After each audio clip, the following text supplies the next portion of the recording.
Okay. Hydrolysis of salt. Hydrolysis of salt of strong acid and strong base. The anion derived from strong acid are weakened conjugate base and don't undergo hydrolysis. Hydrolysis of salt. Hydrolysis of salt of strong acid and strong base.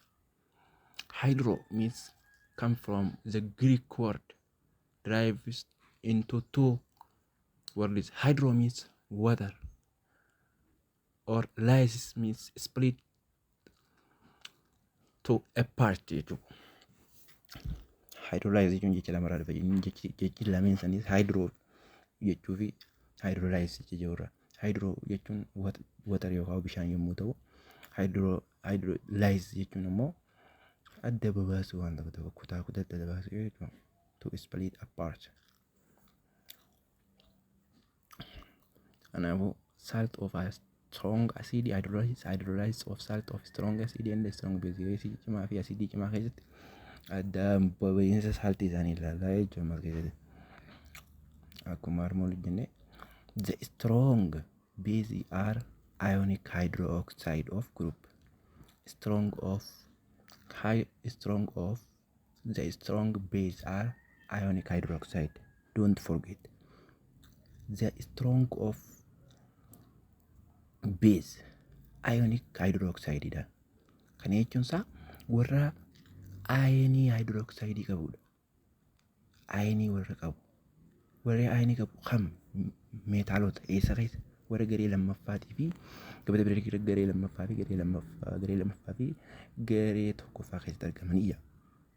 It is the man strong base. What is it? Ionic hydroxide. The group 1 group Roman number 1 A fi Roman number 2 A metals sibiilota Roma lakkoofsa tokkoo fi lakkoofsa lama jiru gruppii kana is acidoota beesota jajjabaadha jechuudha. The cation jechuun of these metals also due to hydrolysis. Also do not what hydrolysis da. Cationiin isaan kana jechuudha.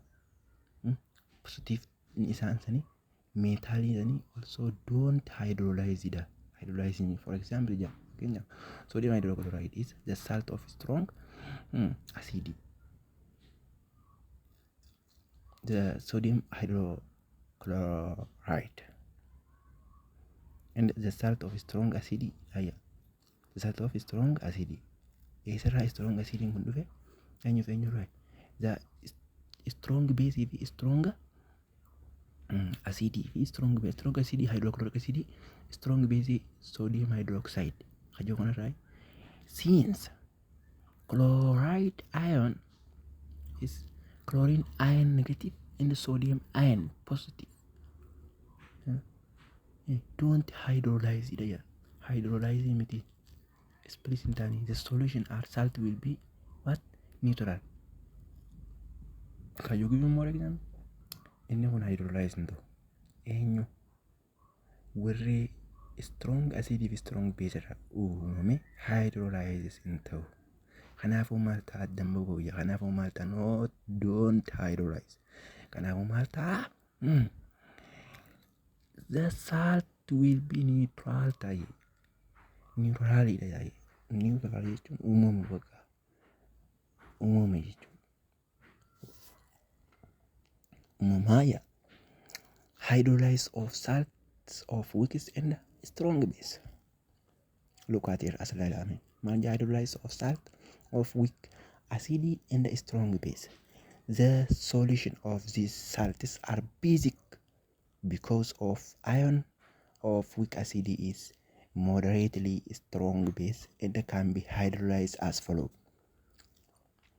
Hydrolysis of salts of weak acid and strong base kana keessatti solution argannu maal ta'a? Solution of the salt is in basic data basic argannaa eessa keessatti the weak acid fi strong base gaafa sababni isaatis maal ta'e anion of weak acid da. Anion of weak acid jechuun negative weak acid ta'esanii is moderately strong base da. Yeroo as you now akkuma beeknu weak acidiin gaafa split ta'u maal uuma waan charge fakkeenyaaf amma hydrochloric acid jennu. No, sorry, hydrochloric acid is strong acid, weak acid. Acetic acid jennu. Acetic acid gaafa jiru, acetic acid is a weak acid. When you split it, acetate ion plus what? Acetate ion plus what? Adda baafnu jechuudha. Acetate ion jechuun acetic acid jechuun CH3 COOH. Acetic acid yeroo isa kana addaan baafnu maal ta'a? Isa kana yeroo adda baafnu acetate ion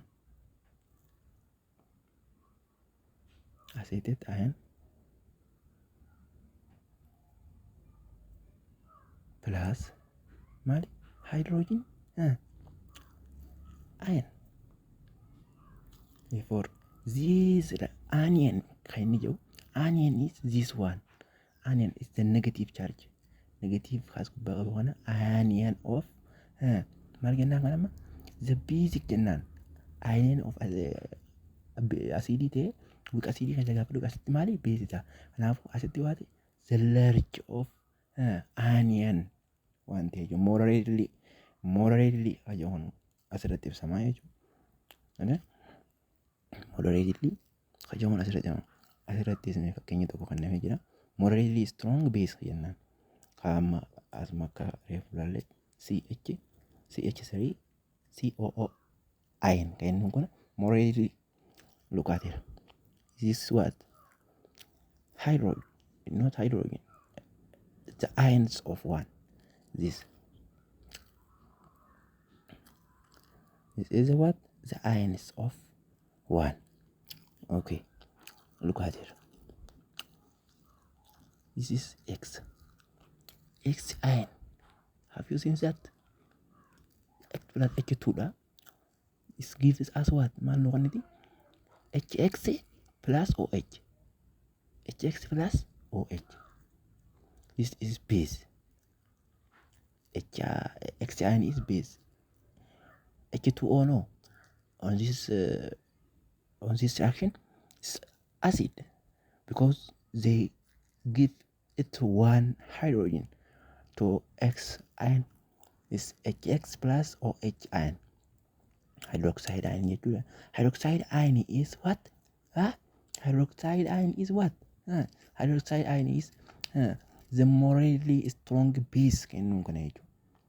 It means it's created by due to what? It's created due to due to the weak acid. So acid dadhabaati kan inni OH asitti uumameef. OH asitti uumame kun maal ibsaa? Acidii strong base fi weakest acidii wal nyaachuu isaatti agarsiisa.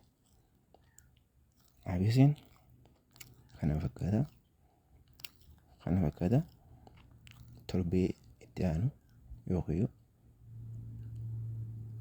after 3 days we will learn hydrolysis of salt of strong acid and weak base. Yes, we hydrolysis of salts of strong base, not strong acid and weak base. Kanaafuu warreen nu dhaggeeffatanii asina hojii turtan galatama. Channel keenya subscribe, share godhuu hin dagatinaa. Afeerraa keenya nagaan tura.